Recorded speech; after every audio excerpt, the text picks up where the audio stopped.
right, recording is started. All right. Thank you guys so much for allowing me to present this to y'all today. Um, we've had some really important findings, and I feel like it's really going to tie in the calendar here.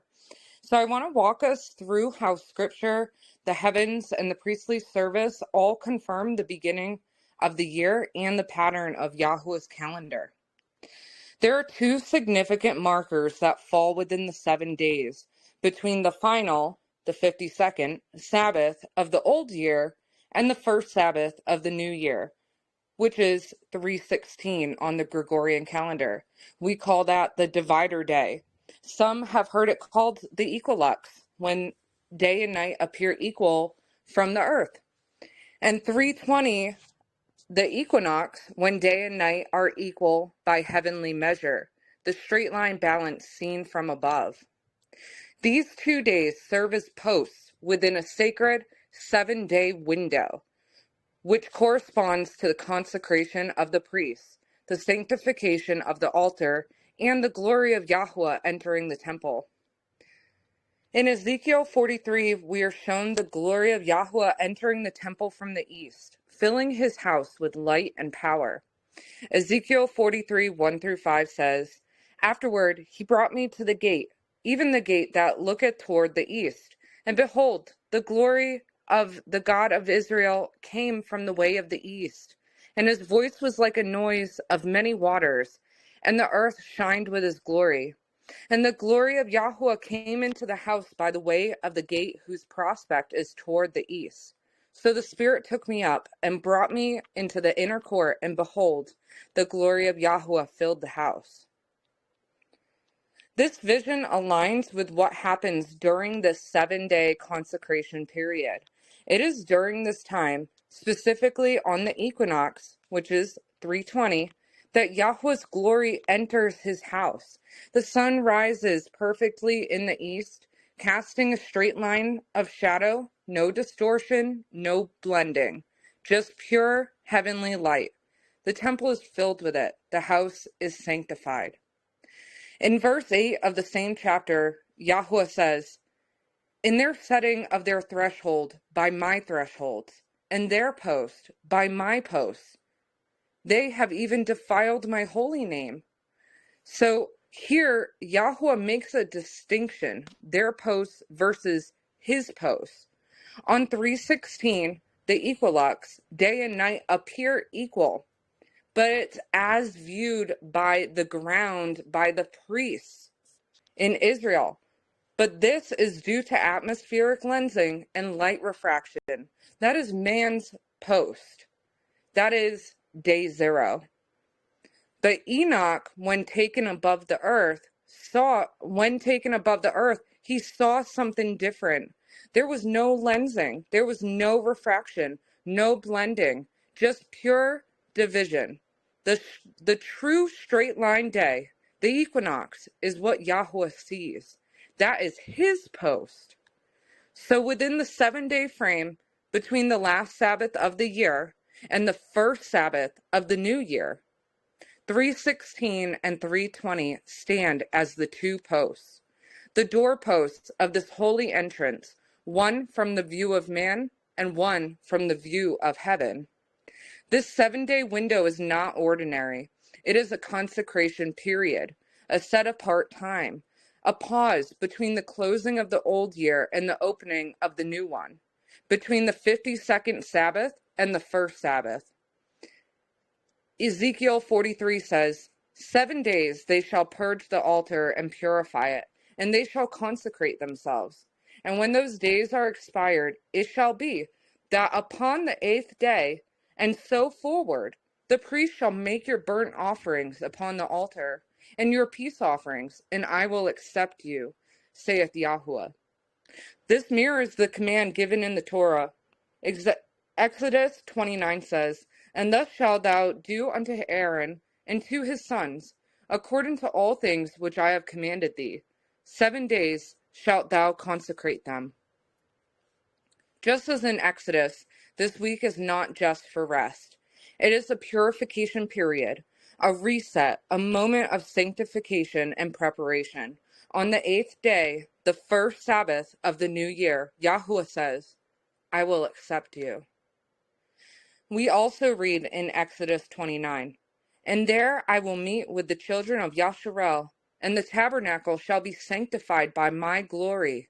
And I will sanctify the tabernacle of the congregation and the altar. I will sanctify also both Aaron and his sons. And I will dwell among the children of Yasharel, and I will be their Elohim. This promise, this meeting with Yahuwah, happens during the 7-day consecration period. The equinox, 320, falls within the sacred week, and it marks the moment his glory shines into the temple, entering through the eastern gate.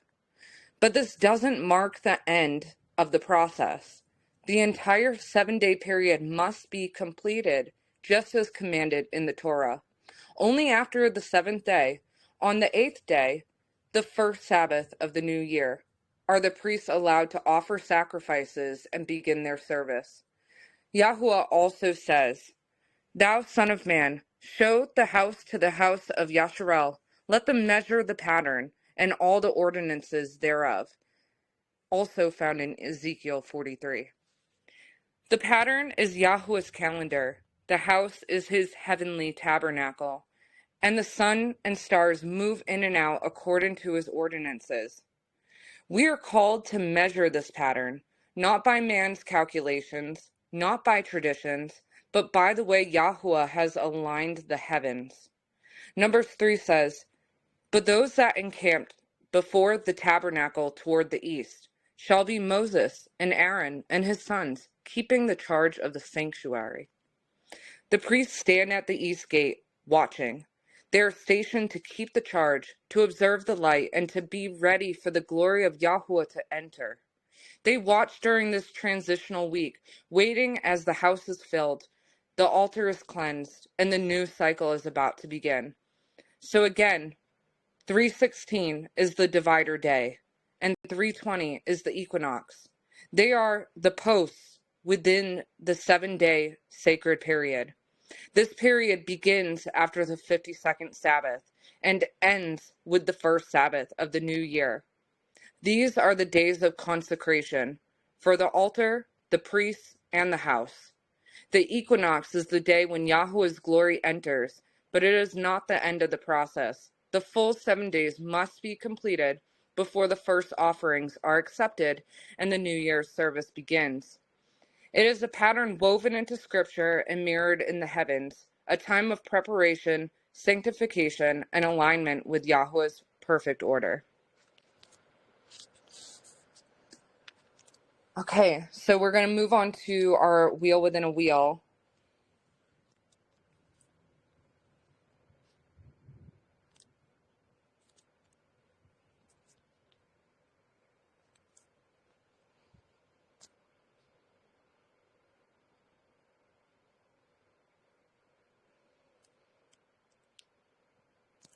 Great, thank you.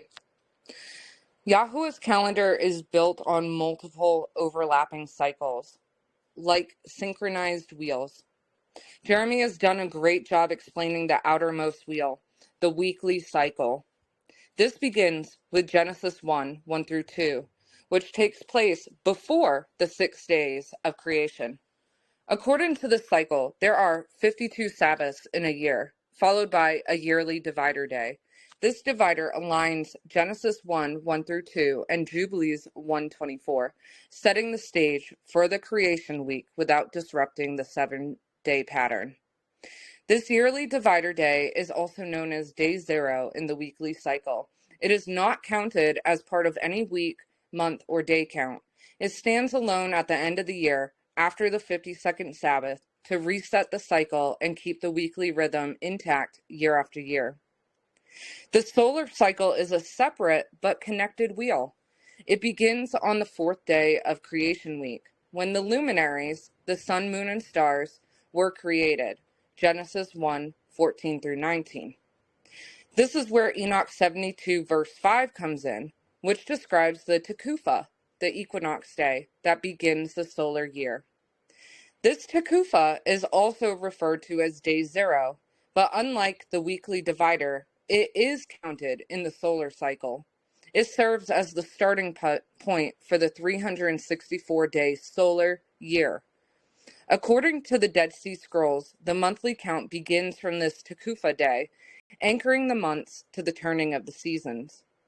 This is why it's essential that the weekly divider day comes after the 52nd Sabbath, so that Genesis 1 through 2, can serve as the placement for that divider, and the creation week begins cleanly with day 1. This preserves the structure where the sun is created on day 4, the middle of the week, just as it should be. It also ensures the seasons remain fixed in their positions and do not drift. These cycles, when understood together, reveal a beautiful and precise design that keeps time, creation, and the appointed times perfectly aligned. So, in this image, if you zoom in on the arrows corresponding to each date, you'll notice that the circle of the weekly creation cycle is divided into sections, each representing a week. There are 52 sections in total, symbolizing the 52 weeks of the year. The 52nd week ends and the divider is marked on 3/16. Following that, the first week of the new yearly cycle begins, and we can see that the equinox falls on the 4th day within the first week, which marks the beginning of the monthly count. The monthly count is outlined by the Mazzaroth here, with each month represented as a 30-degree segment of the full 360-degree circle. Now, if we look at the bottom right corner, we see a picture of the menorah. The menorah offers a powerful visual representation of this design. Its 7 branches symbolize the 7 days of creation week, a complete weekly cycle. But the spaces between the branches, 6 in total, reflect something deeper, the portals described in the Book of Enoch. These 6 gates mark the rising and setting positions of the sun throughout the months of the year. The straight central line of the menorah, which separates the 3rd and 4th gates, corresponds to the Takufa, or equinox. This is the solar day zero, the perfect balance between light and darkness when day and night are of equal length, just as Enoch would have observed from above the earth, where he saw the true divisions of light and darkness without the distortion of atmospheric lensing or light refraction. So while the top of the menorah displays the flow of creation week and the weekly cycle, the spaces between the branches quietly hold the solar structure, where Yah's precision in the heavens is revealed through the gates, the Takufa, and the turning of the seasons. The menorah, then, is not just a symbol of light. It is a picture of time and order, bearing witness to how Yahuwah aligned his creation with exactness and beauty. All right, so before we begin this next portion, it's important to understand something about how we track the stars. There's a popular theory known as the precession of the equinox, which suggests that the position of the constellation shifts slowly over thousands of years, as some believe due to a wobble in the Earth's rotation. However, there is no way to prove this theory through direct observation alone, only through man-made simulations and digital programs like Stellarium.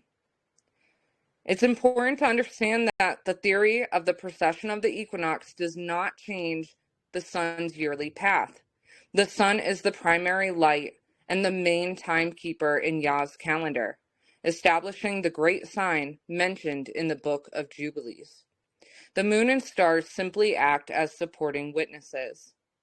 Wisdom of Solomon 7:17 through 19 says, "It is he who gave me true knowledge of the forces of nature, what the world is made of, how the elements behave, how the calendar is determined by the movements of the sun, the changing seasons, the constellations, and the cycles of years. But in reality, we can only know for sure what we can witness with our own eyes, right now, in the present. The heavens were created as signs to mark appointed times and seasons, and the most reliable way to read them is by simply going outside and watching, just as people have done for thousands of years. And when we do that, when we look up and observe with our own eyes, we begin to notice something amazing. There is order, timing, and meaning written in the stars. So let's walk through what it actually means when we say the sun enters a constellation, and how the heavens bear witness to the times we're in. The sky is a giant wheel made up of stars, divided into 12 equal sections, each one representing a constellation or Mazzaroth sign. Each of these sections is about 30 degrees wide. At the beginning of a solar month, the sun is positioned right at the start of one of these 30-degree sections. That's what we mean when we say the sun has entered a new constellation.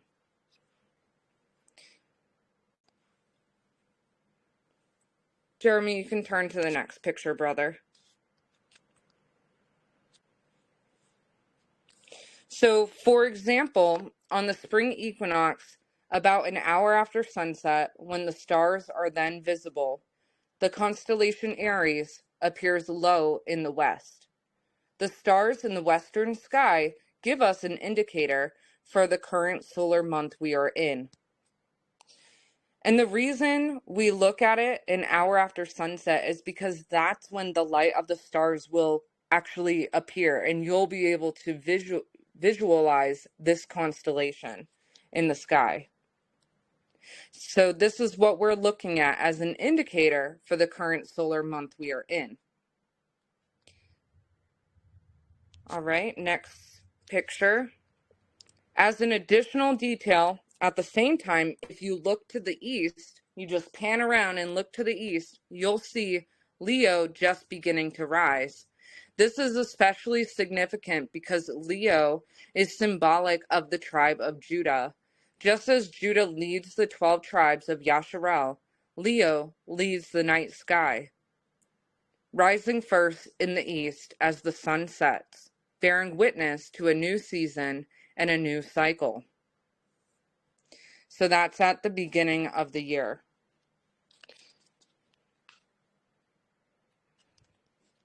All right, on our next picture, number 4,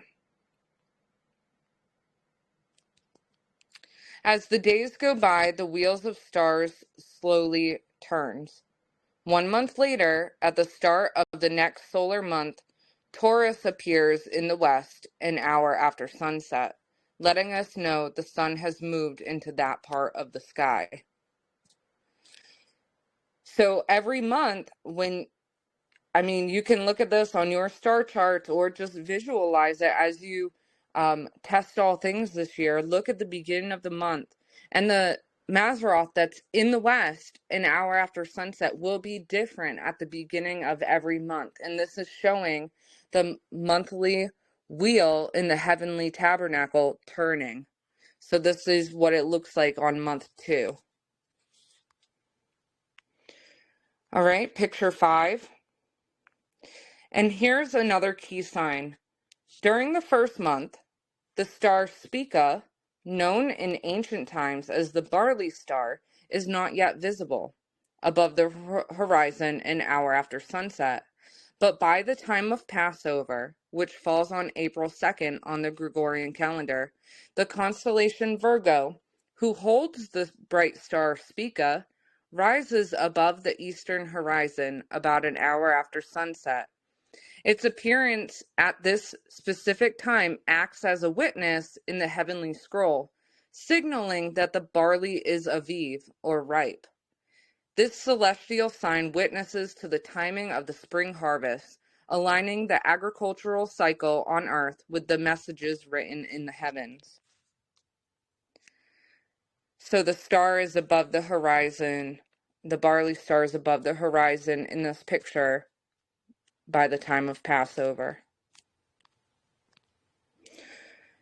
All right, and our last picture here. Even the moon plays a role in this heavenly testimony. Throughout the year, when the moon is full, it acts as a witness by standing opposite the sun in the sky.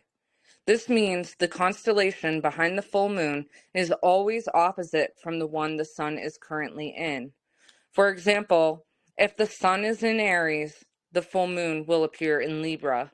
This gives us yet another visual clue to help confirm the current solar month based on the stars.